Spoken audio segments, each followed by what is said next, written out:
नमस्कार,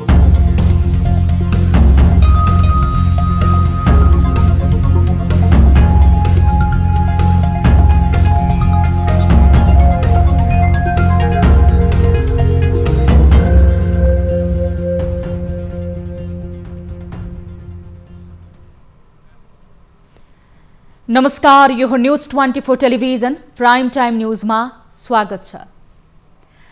सत्तारूढ Nepal communist party नेकपा भित्रको विवाद अन्य मोडमा पुगेको छ। केपी शर्मा ओलीको अभिव्यक्तिपछि अध्यक्ष दाहाल सहितको नेताहरूको प्रधानमन्त्री ओलीको राजीनामा माग गरेको 1 महिना बित्न लाग्दा ओली दुवै पदबाट टसमस नहुने अडानमा छन्। यही विवादले पार्टी विभाजनको संघारमा पुगेको बेलामा प्रधानमन्त्री ओलीको महाधिवेशन कार्डले पार्टीभित्रको विवाद अन्यन्त्र मोडिएको छ। तर ओलीले पार्टीभित्रको विवाद समाधान गर्न भन्दै आफ्नो रक्षात्मक क्षेत्रयास्त्र स्वरूप महाधिवेशन कार्ड फालेको असन्तुष्ट पक्षले आरोप लगाउँदै आएका छन्। प्रधानमन्त्रीले मङ्सिरमा महाधिवेशन गर्ने प्रस्ताव अघि सारेपछि दाहालसँगको सहमतिमा प्रस्ताव आएको भन्दै वरिष्ठ नेता माधव कुमार नेपाल पक्षले गुनासो गरेका छन्। सोही विषयमा प्रश्न पार्न अध्यक्ष दाहाल दिनभर लागि परे। यता 25 दिन यता 7 पटक स्थगित भएको स्थायी कमिटी बैठक पनि बस्ने टुङ्गो छैन। ओलीले नयाँ कार्ड फालेपछि यसबाट उनी स्वयं ढुक्क हुने परिस्थिति भने बनिसकेको छैन। अब प्राइम टाइम न्यूजका हेडलाइन्स। नेकपा स्थायी कमिटी 25 दिनमा 7 पटक स्थगित। अध्यक्ष द्वयबीच छलफल, ओलीसँग कुनै सहमति नभएको भन्दै अध्यक्ष दाहालको नेताहरूलाई स्पष्टीकरण।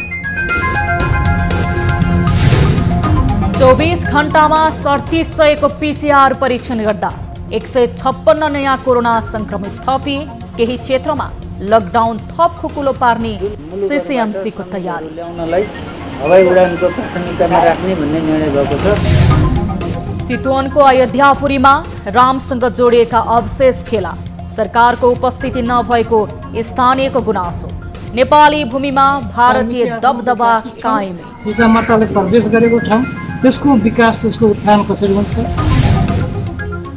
देशभरका पुराना र जीर्ण पुल मर्मत गर्न प्रतिनिधि सभा अन्तर्गत विकास समितिको निर्देशन।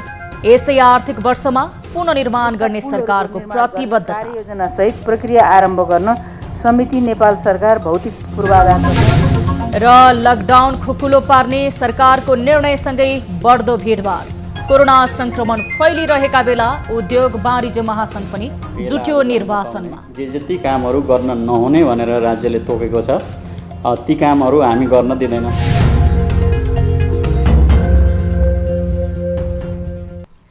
हामी निरन्तर न्यूजमा छौं। प्रधानमन्त्री केपी शर्मा ओली र अर्का अध्यक्ष पुष्पकमल दाहाल बीचको 2.5 घण्टाको बैठक बिना निष्कर्ष सकिएको छ। बालुवाटारमा 4:15 बजेदेखि बसेको बैठकमा दुवै नेताले पुरानै अडान कायम राख्दा सहमति नजुटेको हो। पार्टीभित्रको तीव्र विवादपछि शनिबार बसेको सचिवालय बैठकमा प्रधानमन्त्री ओलीले मङ्सिरमा महाधिवेशन गर्ने प्रस्ताव गरेका थिए। प्रधानमन्त्रीको प्रस्तावमा अध्यक्ष दाहालको पनि सहमति भएको भन्दै वरिष्ठ नेता माधव कुमार नेपाल पक्ष रुष्ट बनेको थियो। तर आइतबार बिहान प्रधानमन्त्री ओलीसँग अधिवेशनको विषयमा कुनै सहमति नभएको बताएपछि नेता नेपाल पक्ष आश्वस्त बनेको छ। बिहान नेता नेपाल र आफू निकटका नेताहरूसँग छलफल गरेका अध्यक्ष दाहाल प्रधानमन्त्री ओलीसँगको छलफलमा जुटेका छन्। पार्टीभित्रका विवादको कारणले असार 10 गतेबाट चलेको स्थायी कमिटी बैठक आजसम्म आइपुग्दा 7 पटक स्थगित भइसकेको छ। साउन 6 गतेको लागि बैठक बोलाइएको छ। सचिवालय बैठक लगत्तै शनिबार साँझ अध्यक्ष द्वय ओली र दाहालले शीतल निवास पुगेर राष्ट्रपति विद्यादेवी भण्डारीसँग पनि परामर्श गरेका थिए। राष्ट्रपतिको मध्यस्थतामा कुनै सहमति भएको अनुमान गरिएको छ, तर त्यसबारे कुनै कुरा खुलाइएको छैन। नेकपाभित्र देखिएको विवादलाई अध्यक्ष एवं प्रधानमन्त्री केपी शर्मा ओलीले नयाँ मोडतर्फ धकेलेका छन्।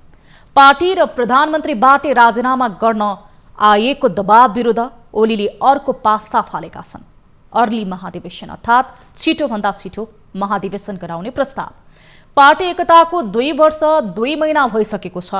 यसै पनि नेकपा अब एकताको महाधिवेशनमा होमिनुपर्ने बेला हो। यसैलाई आधार मान्दै ओलीले सर्प पनि मर्ने लौरो पनि नभाँचिने रणनीति अख्तियार गरेका छन्। ओलीको यो पाठशाले प्रचण्ड माधव गुटमा हलचल मचाएको छ। एक रिपोर्ट।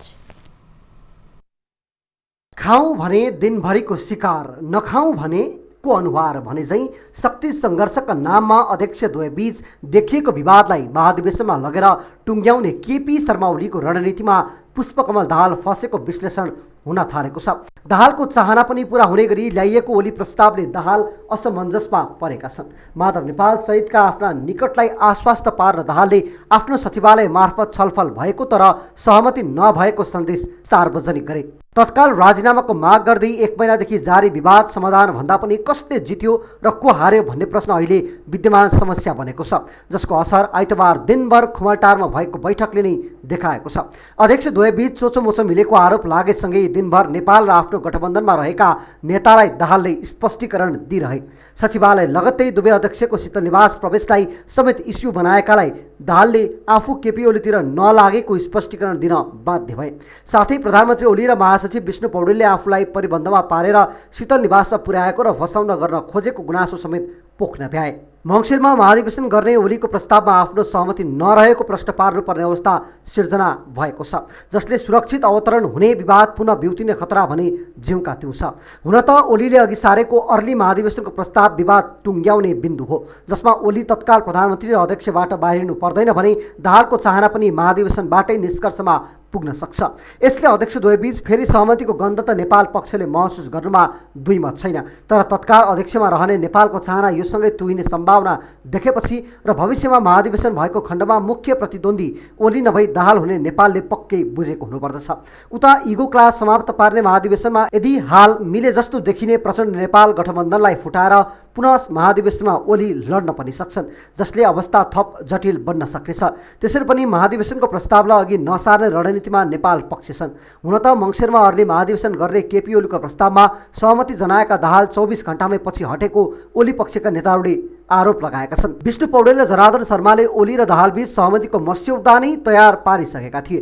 रात रहे अग्राह पलाउँछ भने जस्तै सङ्केत बनेको नेपाल पक्षबाट दाहाल पुनः च्यापिँदा नेकपा भित्रको विवाद नयाँ मोडमा धकेलिने सम्भावना बनेको छ। होइन भने शनिबार सचिवालयमा सहमति जुटाएर स्थायी कमिटी बैठकलाई निरन्तरता दिने निर्णय एकाएक आइतबार बिहान उल्टिएर कसरी स्थगित भयो भन्ने प्रश्न पनि जोडले उठेको छ। आफूमाथि साधिएका हरेक निशानालाई उलटफेर गरेका ओलीलाई तत्काल राहत मिले पनि सशङ्कित पक्षबाट ढुक्क हुने अवस्था भने अझै सिर्जना गरेको छैन। नेपालमा कोरोना भाइरसबाट संक्रमित हुनेको संख्या 17,600 नागेको छ। पछिल्लो 24 घण्टामा देशभर 156 जना कोरोना संक्रमित थपिएसँगै संख्या 17,658 पुगेको हो। कोशी अस्पताल विराटनगर प्रयोगशालामा सुनसरीका 1 जना, गजेन्द्र नारायण सिंह अस्पतालमा सप्तरीका 32 जना, सिराहाका 1 जनामा कोरोना संक्रमण पुष्टि भएको छ।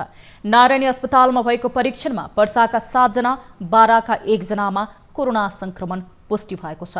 यस्तै राष्ट्रिय जनस्वास्थ्य प्रयोगशाला टेकोमा सर्लाहीका 23 जनामा कोरोना देखिएको छ। सुक्रुडा ट्रपिकल अस्पताल टेकोमा काठमाडौँका 1, ललितपुरका 2, मोरङका 1 जनामा संक्रमण पुष्टि भएको छ।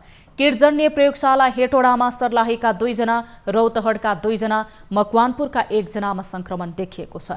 पोखरा स्वास्थ्य विज्ञान प्रतिष्ठानमा कास्कीका 6 जना, लमजुङका 6 जनामा संक्रमण पुष्टि भएको छ। जनस्वास्थ्य प्रयोगशाला पोखरामा गरिएको परीक्षणमा बागलुङका 1 जना, म्याग्दीका 6 जना, स्याङ्जाका 2 जना, पर्वतका 1 जनामा कोरोना संक्रमण पुष्टि भएको छ। रूपन्देही प्रयोगशाला रूपन्देहीमा 2 जना, प्युठानका 1 जनामा संक्रमण देखिएको छ। भेरी अस्पतालमा बाँकेका 5 जना, बर्दियाका 10 जना, दाङका 5 जनामा संक्रमण देखिएको छ। यस्तै लुम्बिनी प्रयोगशालामा भएको परीक्षणमा नवलपरासीका 10 जनामा कोरोना संक्रमण पुष्टि भएको छ। सुर्खेत प्रयोगशालामा भएको परीक्षणमा सल्यानका 1 जनामा संक्रमण देखिएको छ। डडेलधुरा अस्पताल प्रयोगशालामा डडेलधुराका 2 जना, सेती प्रादेशिक अस्पताल प्रयोगशालामा भएको परीक्षणमा कैलालीका 24 जनामा संक्रमण देखिएको छ।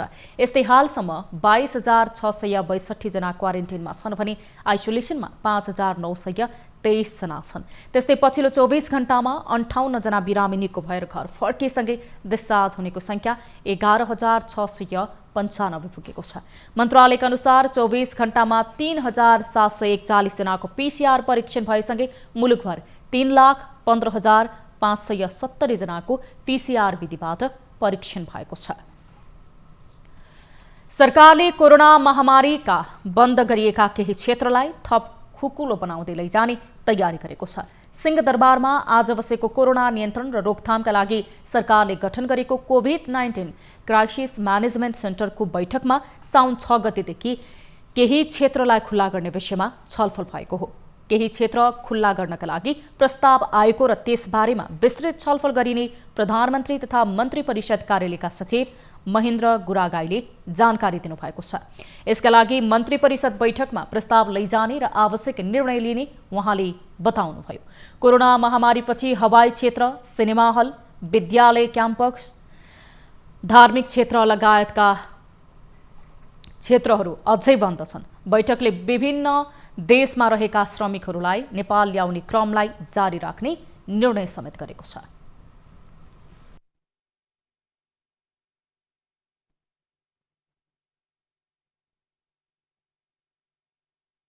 साउन 6 गतेसम्म जुन कायम भएको निर्णय छ, नेपाल सरकारको निर्णय छ, ती निर्णयलाई परिमार्जन गर्न के कस्तो क्रियाकलापहरू गर्न सकिन्छ अथवा यसलाई कसरी लानुपर्छ भन्ने विषयमा फेरि छलफल गरेर नेपाल सरकार मन्त्री परिषदमा सम्बन्धित लाइन मिनिस्ट्रीबाट प्रस्ताव लैजाने गरी निर्णय भएको छ।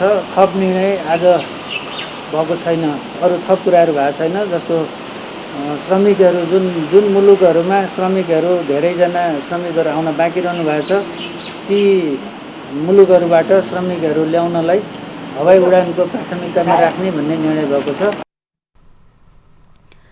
त्यस्तै विश्वभर कोरोना संक्रमण बढ्दै गएको अवस्थामा नेपालमा कोरोना नियन्त्रण र रोकथामका लागि भएका प्रयासलाई जारी राख्ने समितिले जनाएको छ।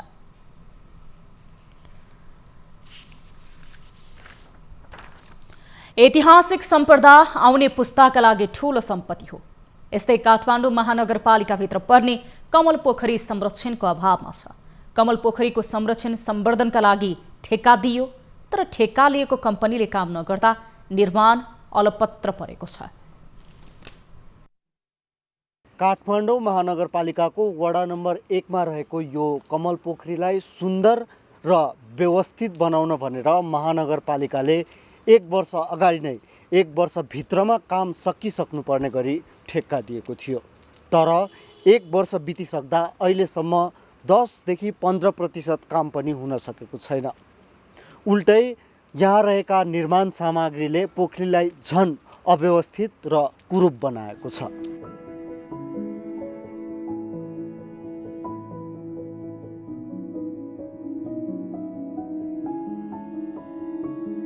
आज यो काम गर्नुभन्दा पहिला, यो ठेक्का दिनुभन्दा पहिला यहाँ यति राम्रो ढुङ्गाहरू राखेर यस्तो राम्रो हराभरा थियो यहाँ, र यो वृक्षारोपण हामीले पहिले नै गरेको हो र वरिपरि वाकिङ ट्र्याकहरू ढुङ्गा राखेर ब्लक बिछाएर राम्रो बनेको थियो।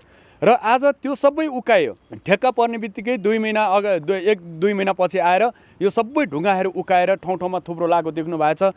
थुप्रो लाएर राखियो र अहिले यो त्यही सामग्रीले गर्दाखेरि यसको बिजोग भएको छ।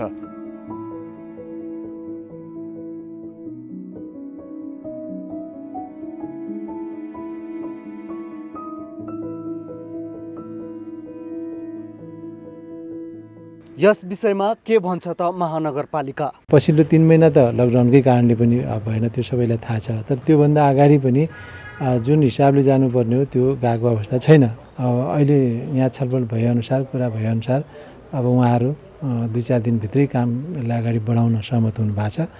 त्यो अनुसारको भएन भने त्यसपछि हामी एक्सनमा जान्छौँ। काम किन भएन भनेर हामीले ठेकेदारसँग पनि प्रतिक्रिया लिएका छौँ। यस्तो भयो, अब हामीले यो मेन ढुङ्गा बाहिरबाट ल्याउनुपर्छ। काठमाडौँमा ढुङ्गा पाउने कुरो भएन, त्यही भएर बाहिरबाट आउनलाई ढुङ्गा रेडी भएको स्थितिमा लकडाउन भयो। त्यो अहिले पनि लकडाउनै छ नि, बाहिर त यहाँ काठमाडौँमा मात्रै त हो नि लकडाउन खुला भन्ने भएको होइन। त्यही भएर कारण ढिलो भएको, मेन ढुङ्गाकै काम मात्रै बढी छ क्या यहाँ। एउटा समस्या त्यो भयो। अर्को यहाँतिर अब यो अलिकति विवादित छ, यहाँ 3-4 समिति छ, त्यसले गर्दा कोहीले काम गर भन्छ, कोहीले नगर भन्छ, त्यही विवाद भएर पनि अलिकति ढिला भयो। ठेक्का लिने र विभिन्न बहानामा काम अड्काउने नेपालमा प्रवृत्ति नै बनेको छ। यसमा ठेकेदार मात्रै होइन, नियामक निकायको पनि कमजोरी हो। यो प्रवृत्ति हटाउनलाई नियामक निकायले पर्याप्त मात्रामा समयमै काम गर्नको लागि दबाब दिनुपर्न जरुरी देखिन्छ। क्यामेरामा मदन सापकोटाको साथमा प्रशान्त ठाकुर, काठमाडौँ। हिन्दू धर्मावलम्बीहरूको आस्था भगवान रामको जन्मबारे विभिन्न दावीहरू रहँदै आएका छन्। यकिनका साथ कतै पनि राम जन्मबारे पुष्टि गर्ने स्पष्ट आधारहरू पाइँदैनन्। हिन्दू धर्मसँगका धेरै प्रसङ्गहरू नेपालसँग जोडिने गर्दछन्। रामसँग जोडिएका धेरै प्रसङ्ग नेपालका विभिन्न ठाउँहरूमा पनि रहेका छन्। चितवन र पर्साका दक्षिणी भागमा रामसँग जोडिएका प्रसङ्गहरू फेला परेका छन्। त्यसैले पनि प्रधानमन्त्री केपी शर्मा ओलीले केही दिन अघि राम जन्मिएको अयोध्या नेपालमै पर्ने अभिव्यक्ति दिएका थिए। यसले नेपाल भारत दुवैमा तरङ्ग पैदा गर्यो। एक रिपोर्ट। यो चितवन जिल्लाको साबिकको अयोध्यापुरी हो।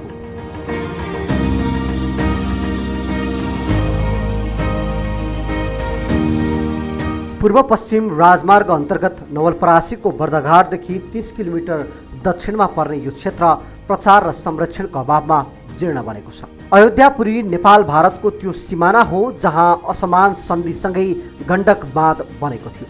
यही बाँधसँगै बनेको पुलभन्दा पारीको क्षेत्र भारतको बिहार राज्य हो। नेपालको गण्डकी प्रदेशमा पर्ने विनयी त्रिवेणी गाउँपालिकाबाट नेपालकै सुस्ता र नेपालकै चितवनमा पर्ने वाल्मीकि क्षेत्रमा जानका लागि एकमात्र विकल्प यही पुल हो।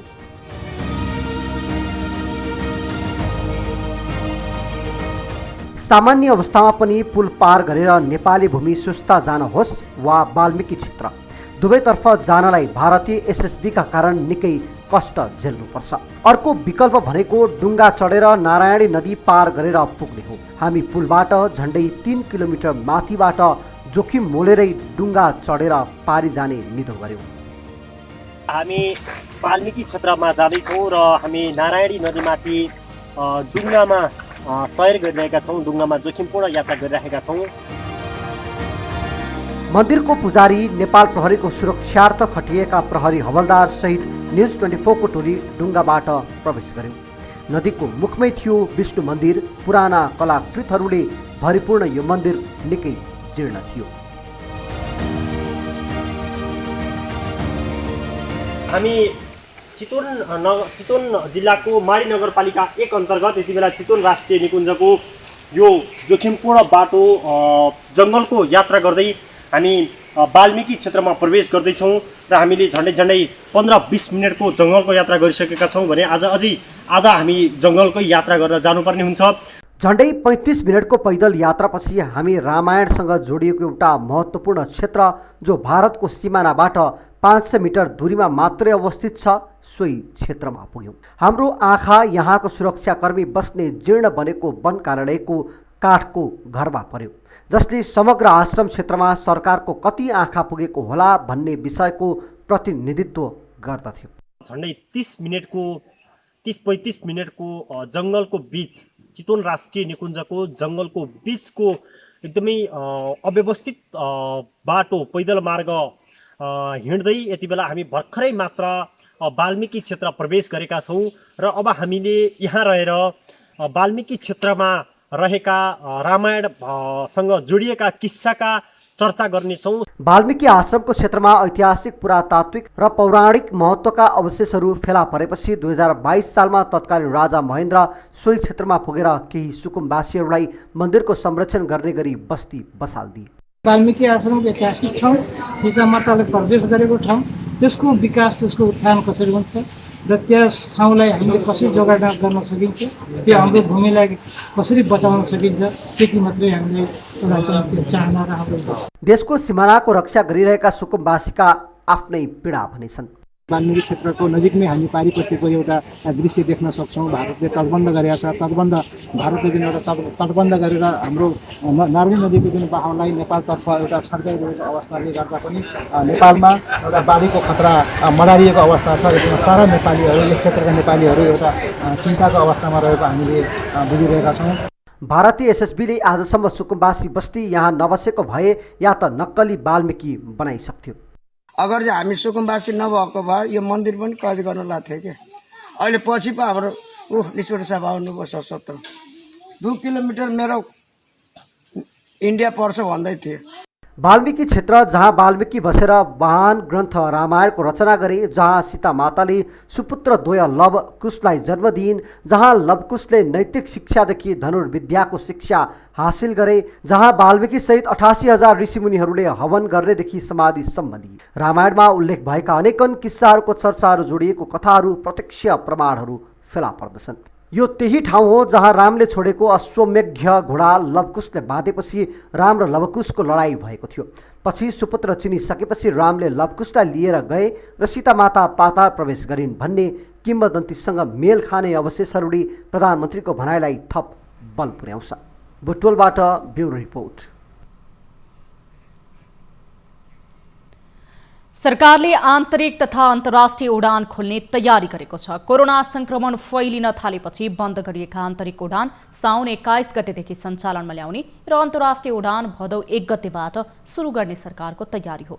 संस्कृति, पर्यटन तथा नागरिक उड्डयन मन्त्री योगेश भट्टराईले मन्त्री परिषदमा साउन 15 गतेदेखि होटलहरू खोल्ने र भदौ 1 गतेदेखि अन्तर्राष्ट्रिय उडान सञ्चालनको प्रस्ताव गरेको जानकारी दिनुभएको छ। विश्वव्यापी फैलिएको कोरोना भाइरसले सबैभन्दा बढी प्रभाव पर्यटन क्षेत्रलाई परेको छ। पर्यटन क्षेत्रका कामदारहरूले आज रोजगारी गुमाएको भन्दै उनीहरूले सरकारसँग राहत मागिरहेका छन्। पर्यटन क्षेत्रमा के कस्तो असर परेको छ र यो क्षतिको क्षतिपूर्तिको लागि सरकारले के कस्तो योजना अघि सारेको छ? प्रत्यक्ष रूपमा 2.5 लाख, अप्रत्यक्ष रूपमा करिब 7.5-8 लाख जति मानिसहरूले यसमा काम गरिरहेको क्षेत्र हो। झन्डै 80 अरब जति वार्षिक विदेशी मुद्रा आर्जन गर्ने क्षेत्र हो यो। र अहिले पछिल्लो दिनमा नेपालमा बढ्दै गएको एउटा पर्यटनको सम्भावनाले गर्दा एयरलाइन्सहरू पनि थपिँदै थिए, होटलहरू पनि थपिँदै थिए, लगानी पनि एउटा ठुलो मात्रामा पर्यटन क्षेत्रमा थियो। अब कोभिड-19ले अघि तपाईँले भने जस्तै सबभन्दा ठुलो एट्याक नै पर्यटन क्षेत्रमा गरेको छ। र अब क्रमशः यो कोभिड-19 को प्रभावहरू अलिकति कम हुँदै जाँदाखेरि हामी यसलाई नयाँ ढङ्गले फेरि चलायमान गर्ने सोचमा छौँ। पहिलो खाता गएको बजेट वक्तव्यमा पनि र हिजो मात्रै राष्ट्र ब्याङ्कबाट प्रकाशित भएको जारी भएको मौद्रिक नीतिमा पनि अहिलेको अवस्थामा पर्यटन क्षेत्रका व्यवसायी र श्रमिकहरूलाई कसरी राहत दिने भनेर उल्लेख गरेको छ। ब्याज उल्लेख्य मात्रामा घटाइएको छ। साथै श्रमिकहरूलाई, कर्मचारीलाई तलब दिन समस्या भयो भने व्यवसायीहरूले सस्तो ब्याजमा पैसा लिएर त्यसबाट उनीहरूले केही समयको निम्ति आफ्ना कर्मचारी र श्रमिकहरूलाई तलब दिन सक्छन्। आफ्नो व्यवसाय सञ्चालन गर्नको निम्ति पनि त्यो काम गर्न सक्छन्। र अर्कोतिर उहाँहरूलाई ब्याङ्कको ब्याज तिर्ने जुन समय अवधि थियो त्यो समय अवधि पनि बढाइएको छ। व्यवसायीले पनि केही योगदान गर्नुपर्छ आफ्नो हिसाबले। साथै श्रमिक र कर्मचारीले पनि हिजो यति तलब पाएका थियौँ आज पनि यही नै हो भन्न हुँदैन। उनीहरूले पनि केही कम्प्रोमाइज गर्नुपर्छ। केही समय अगाडि हजुरले नै भन्नुभएको थियो यो कोभिडको कारणले जुन होटल क्षेत्र होइन एकदमै मारमा परेको छ त्यहाँका कामदारहरूको रोजगारी चाहिँ जाँदैन भन्नुभएको थियो। आज कयौँको रोजगारी गएको छैन। अहिले भर्खरै होटल एसोसिएसन र श्रमिक सङ्गठनहरूको बिचमा सम्झौता भएर उहाँहरूले न्यूनतम ज्यालामा अहिले बसिराख्ने भनेर सम्झौता गर्नुभएको छ। सरकारले त्यसमा सामाजिक सुरक्षा कोषमा आफ्नो तर्फबाट योगदान दिने भनेको छ भने चाहिँ अहिले गर्ने यही नै हो। अब हामी हाम्रो मन्त्रालयको तर्फबाट छिटै नै होटल व्यवसायलाई पनि एउटा स्वास्थ्य प्रोटोकललाई फलो गर्दै खोल्ने दिशातिर जाँदैछौँ। एयरलाइन्सहरू पनि खोल्ने दिशातिर जाँदैछौँ। हाम्रो प्रस्ताव साउन 21 गतेदेखि डोमेस्टिक फ्लाइटहरू चाहिँ नि अलिकति खास ठाउँमा अलिक लिमिटेड सङ्ख्यामा खोलौँ भन्नेमा छौँ। त्यो प्रस्ताव छ हाम्रो। र अन्तर्राष्ट्रिय चाहिँ भदौ 1 गतेदेखि खोलौँ भन्ने प्रस्तावमा छौँ र होटलहरू साउन 15 गतेदेखि खोल्दै जाने अनि पर्यटन क्षेत्रका अन्य गतिविधिहरू पनि भदौ 1 गतेदेखि कुनै साउन 21 गतेदेखि खोल्दै जाने भन्ने हामीले प्रस्ताव बनाएका छौँ। त्यो प्रस्ताव अब क्याबिनेटमा जान्छ, मन्त्री परिषदमा जान्छ र मन्त्री परिषदले उपयुक्त ठाने पनि त्यसलाई निर्णय गर्छ। अब मन्त्री परिषदमा छलफल भएर 2-4 दिन तलमाथि पनि हुन सक्छ। देशभर पुराना र जीर्ण बनेका पुलको अवस्थाको विवरण तयार गरी कार्ययोजना सहित निर्माण प्रक्रिया सुरु गर्न संसदीय समितिले सरकारलाई निर्देशन दिएको छ। आज सिंहदरबारमा बसेको प्रतिनिधि सभा अन्तर्गतको विकास तथा प्रवृद्धि समितिले पुलहरूको अवस्था सम्बन्धी विवरण तयार गरी जीर्ण भएका पुलहरूको कार्ययोजना सहित शीघ्र निर्माण प्रक्रिया सुरु गर्न भौतिक पूर्वाधार तथा यातायात मन्त्रालयलाई निर्देशन दिएको हो। बैठकले निर्माण सम्पन्न भएको काठमाडौँको टेकु स्थित विष्णुमती नदीको पुलमा प्राविधिक पक्ष एवं गुणस्तरमा कमजोरी भएको ठहर पनि गरेको छ भने काठमाडौँको 3 कुने स्थित बागमती पुल, हुलाकी राजमार्ग अन्तर्गतको बागमती पुल, रौतहटको टिकोलिया र समनपुर पुल लगायतका केही पुलहरूको प्राविधिक पक्ष र गुणस्तरमा कमी भएको अवस्थामा सम्बन्धित पक्षलाई कारबाही भएको सम्बन्धी विवरण उपलब्ध गराउन मन्त्रालयलाई निर्देशन दिएको छ। आवश्यक जनशक्ति परिपूर्ति गर्न मन्त्रालयबाट तयार गरिएको ONM रिपोर्ट तत्काल स्वीकृत गरी मन्त्रालयको कागजातमा सहजता र शीघ्रता ल्याउने वातावरण तयार गर्न पनि सरकारलाई निर्देशन दिएको छ। एवं रुग्ण पुलहरूको अवस्था सम्बन्धी विवरण तयार गरी गुणस्तरीय रूपमा तोकिएको समयभित्र निर्माण सम्पन्न गर्न त्यसको वित्तीय सुनिश्चितता कायम गरी चालु त्यस्ता पुलहरूको निर्माण गर्ने कार्ययोजना सहित प्रक्रिया आरम्भ गर्न समिति नेपाल सरकार भौतिक पूर्वाधार तथा यातायात मन्त्रालयलाई निर्देशन गर्दछ। बैठकमा भौतिक पूर्वाधार तथा यातायात मन्त्री वसन्त कुमार नेङवाङले यस आर्थिक वर्षमै सम्पन्न हुने आयोजनाको भदौसम्ममा बोलपत्र आह्वान गरिने प्रतिबद्धता व्यक्त गर्नुभएको छ। उहाँले पुल निर्माणमा समस्या देखिएको भन्दै यसमा मन्त्रालय गम्भीर रहेको बताउनु भएको हो। जनताहरूको चाहना मुखरित हुन्छ। त्यो पुलहरू पनि आवश्यक मात्रामा, समानुपातिक मात्रामा आवश्यक क्षेत्रमा त्यस्ता पुलहरू निर्माण होउन्। जहाँ पुलहरू आवश्यकता ठिकै मात्रै छ त्यस्तोमा धेरै पुलहरू बन्ने, जहाँ आवश्यकता छ एउटा पनि पुल बन्न नसक्ने खालका कुराहरू पनि उठिरहेको अवस्था छ। त्यसो भएको हुनाले यो सबैलाई हेर्यौँ भने एउटा अलिकति केही कुराहरू चाहिँ समस्यामा हामी छौँ। बैठकमा सांसदहरूले मुलुकभर पुल निर्माणमा ढिलाइ भएको भन्दै सरकारको ध्यान आकर्षण समेत गराएका छन्। हामीसँग न्युजहरू अझै बाँकी छन्। अहिले लाइभ ब्रेक।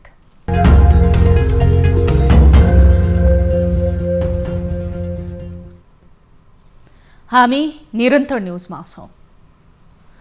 आज श्रावण कृष्ण चतुर्दशीका दिन उपत्यका लगायत नेवार समुदाय भएका विभिन्न जिल्लामा गठेमङ्गल पर्व मनाइएको छ।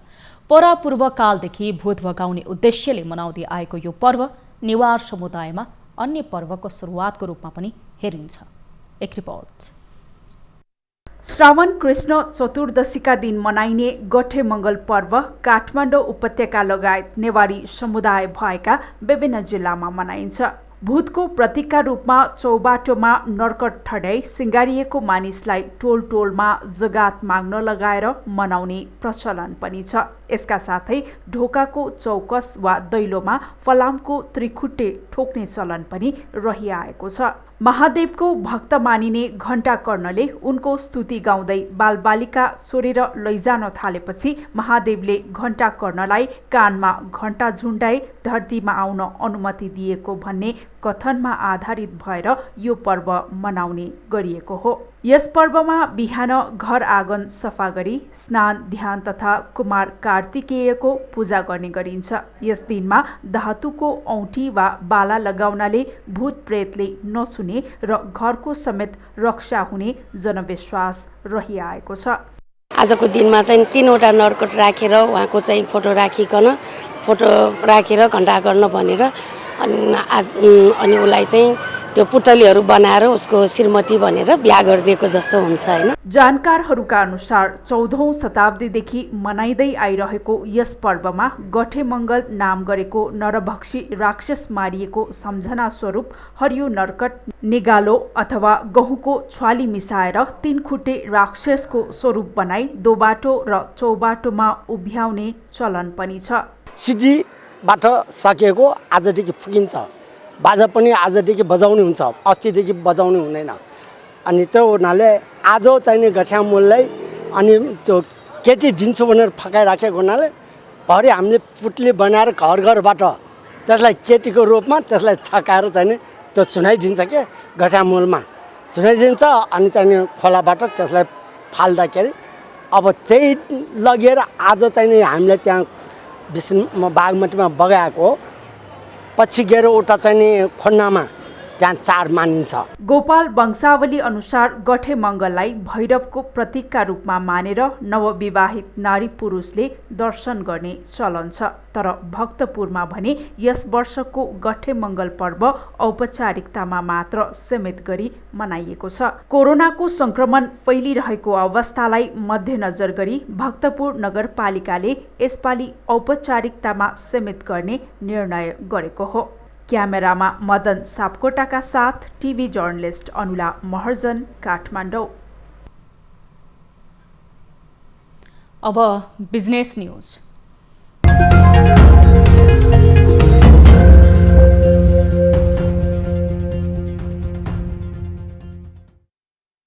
विश्वव्यापी रूपमा कोरोना भाइरस कोभिड-19 को प्रकोप बढिरहेको अवस्थामा स्वास्थ्य सुरक्षाको न्यूनतम मापदण्डलाई समेत बेवास्ता गरी भिडभाड गर्ने क्रम बढेको छ। सरकारले कोरोनाको प्रकोपबाट बच्न 15 जना भन्दा बढीको भेला तथा भेटघाटलाई समेत बन्देज गरेको अवस्थामा नेपाल उद्योग वाणिज्य महासंघका देशभरका उद्यमी व्यवसायी चुनावी प्रतिस्पर्धामा होमिएका छन्।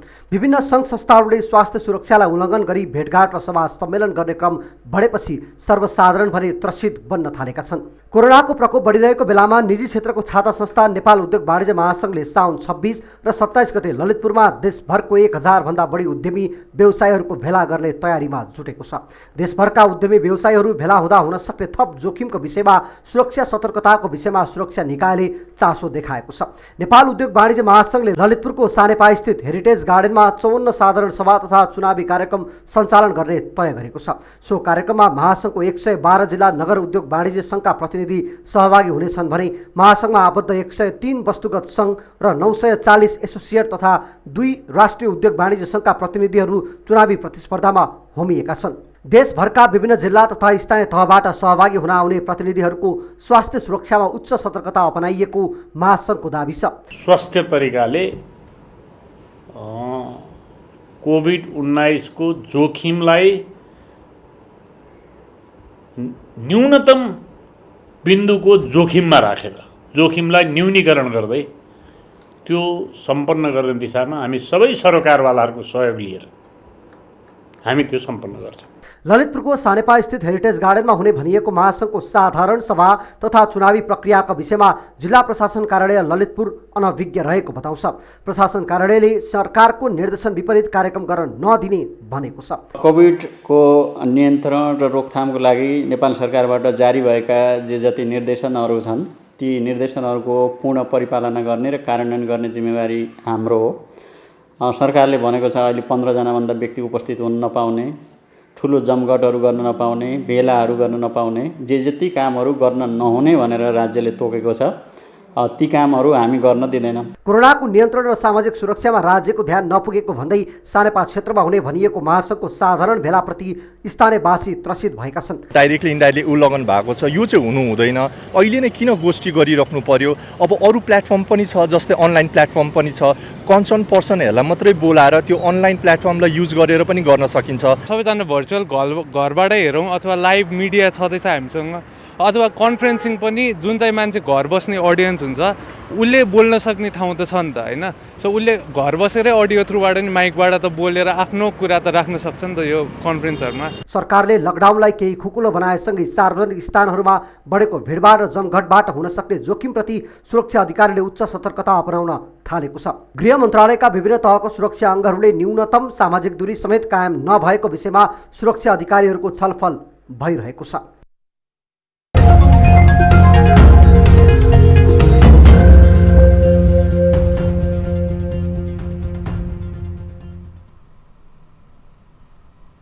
अब प्रशान्त ठाकुरका साथमा फटाफट न्यूज।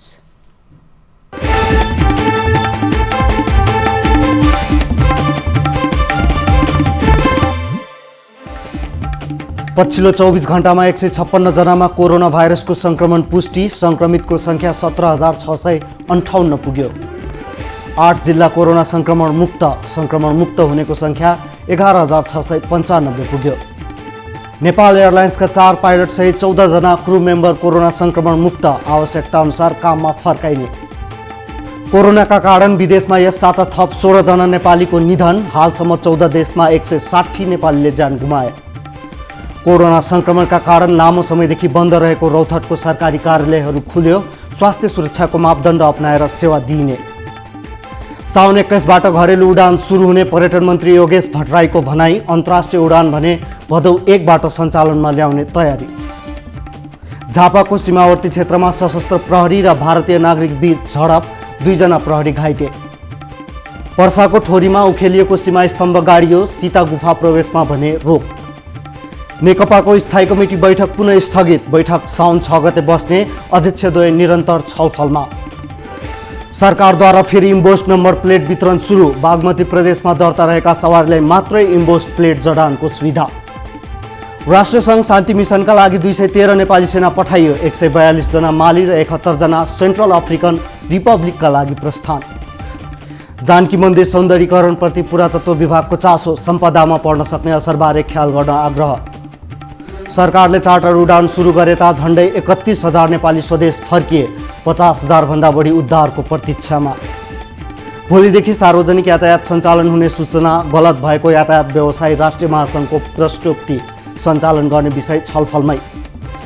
सवारी चालक अनुमति पत्र अझै 2 महिना नखुल्ने, ट्रायल पास उपभोक्ताको लाइसेन्स वितरण भने सुरु गरिसकेको विभागको दावी।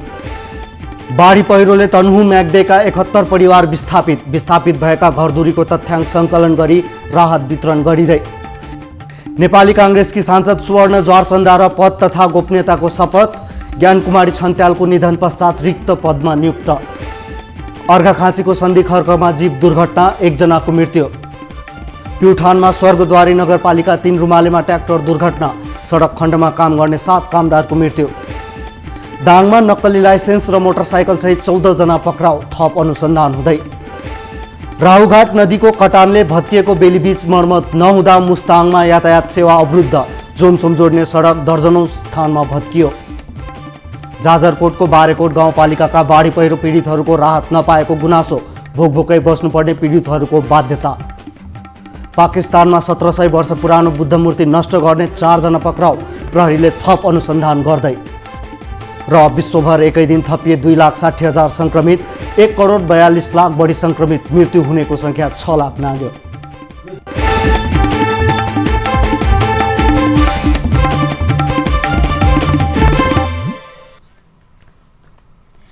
प्राइम टाइम न्यूज सक्नु अघि अहिलेसम्मका हेडलाइन्स पुनः एकपटक।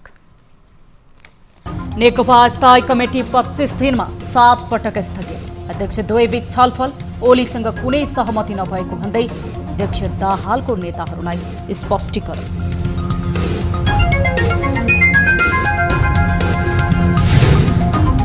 चौबीस घण्टामा 3700 PCR परीक्षण गर्दा 156 नयाँ कोरोना संक्रमित थपिए। केही क्षेत्रमा लकडाउन थप खुकुलो पार्ने सीसीएमसीको तयारीबाट श्रमिकहरू ल्याउनलाई हवाई उडानको प्राथमिकतामा राख्ने भन्ने निर्णय भएको छ।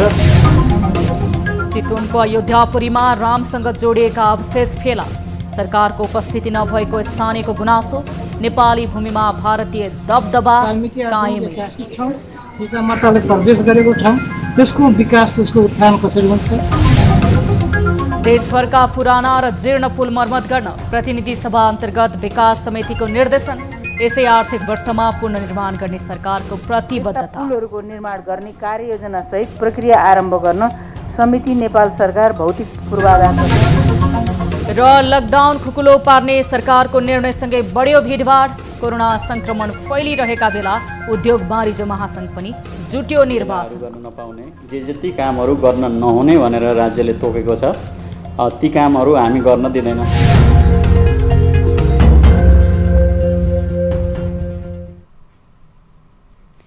प्राइम टाइम न्यूज अहिलेलाई यति नै। जाँदा जाँदै ताली र गालीका लागि हामीले सोधेको प्रश्नको अन्तिम मत परिणाम यसपछिको कार्यक्रम सीधा कुरा जनतासँगमा प्रसारण हुनेछ।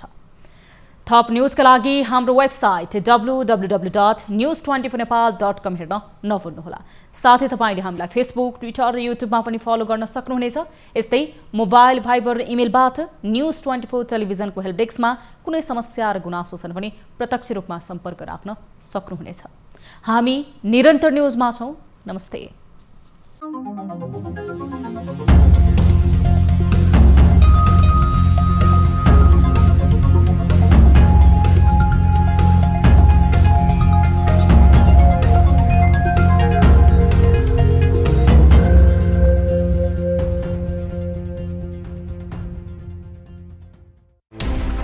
कोरोनाले सिर्जना गरेको संकटमा पल पलका न्यूज अपडेट र हर क्षेत्रको कभरेजका लागि न्यूज 24 नेपाल युट्युब च्यानललाई सब्स्क्राइब गर्नुहोला।